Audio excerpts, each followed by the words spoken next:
Hi and welcome back to my channel, and this week the Genisys System 12 volt battery turns into an acid spewing geyser.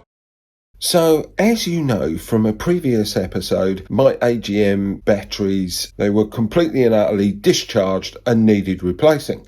So, I went out, decided to buy some batteries which were lead acid. So, I bought these two batteries, and apparently they're okay for being a leisure battery. They're also okay for being a cranking battery for 900 and something amps. I went, I know, because the Genisys system has a button. So when you press the button, the solenoids activate, and I can have 300 amps via a fuse and the solenoids linking the auxiliary battery in the back to cranking battery in the front. So I thought to myself, this is a good idea. I don't have to use it, but if I need to use it, I can. And it's going to preserve the life of the cranking battery. So it rained over the weekend. I thought to myself, I see all this rain, all this water, and I thought to myself, remember there's no water in here, none at all. I thought to myself, perhaps it came in, because you can see the wetness on here, perhaps it came in through the doors. If that was the case, how did it get up there? You know, and all the way up there. So it's got nothing to do with the doors. And, wow, how strange. I have no clue how this water got here. Just really strange. Really strange. So I'm basically going to have to take this steel structure out a little bit ahead of time. So what I'll do is I'll remove this, remove all this, because I want to retain this, because this is very, very good. Then I can take this sheeting off, take the remainder of the sheeting off here. I'll have to take all this down, take the rest of it down there. You can see here, well, I say here, let's try moving a few things around. You can see here, right, you can see where the two are separated. So what I'll probably do is I'll probably take this section down, and then I can have a look. Because the stupid thing is I pulled the aerials out, because you think to yourself, oh, this is where the water's coming, because the solar panels are above us. I pulled, did I pull an aerial out, or did I cut that? No, I pulled this aerial out and just allowed this cable to come down. And there was, as you can see, like that one, there was an aerial there, and I've cut a hole so I could get this one down. The other one came down, so I joined it with a chocolate, so it was already cut. So yeah, so there are the two holes, there and there, and they're bone dry, and the cables are bone dry as well. The floor is dry, but unfortunately at the back here you can still see the floor's wet here, and my tool bag got wet, all the batteries got wet, as you can see. This is over 24 hours ago. This is just a kneeling mat filled up with water. Luckily it was over the top of this, otherwise that would have been full of water. But you can see where the splashing happened on this. So yeah, I have, and on here I had that charger that I use for my bike. Now it's a variable voltage, variable amperage charger. So of course I had it going into this, which then went into that, which then went into this, which then the jump leads were on here. It's interesting. And my jump lead is broken. Cool.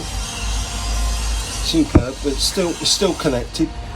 How strange. So the only thing I can think of is behind that, where all these wires come down and they go through there. right, is the emergency blue flashy light bar.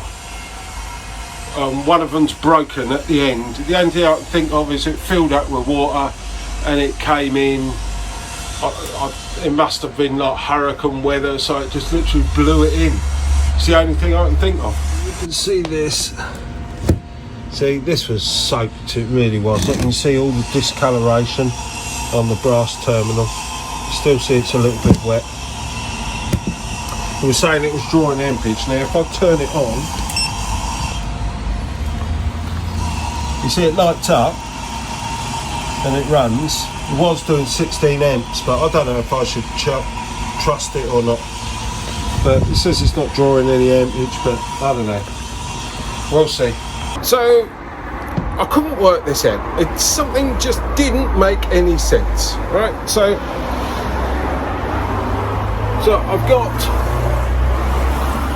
I've got like water stroke something up here, and it's all the way, or it was up here, it was on the ceiling up here, but you can see this is the residue of it. There's more over there, right?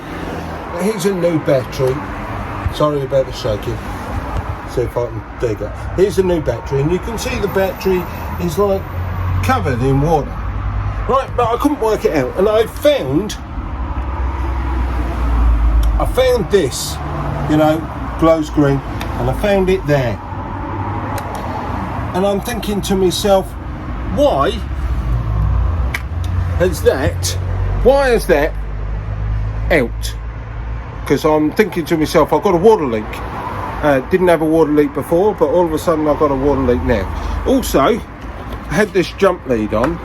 Look, it's completely, and normally they crack here. There's no cracking at all. The metal spring has just unfolded. Why? It didn't affect this one. This is a brand spanking new battery. All I want to do is just top it up, right? So, what's the one thing I haven't taken out?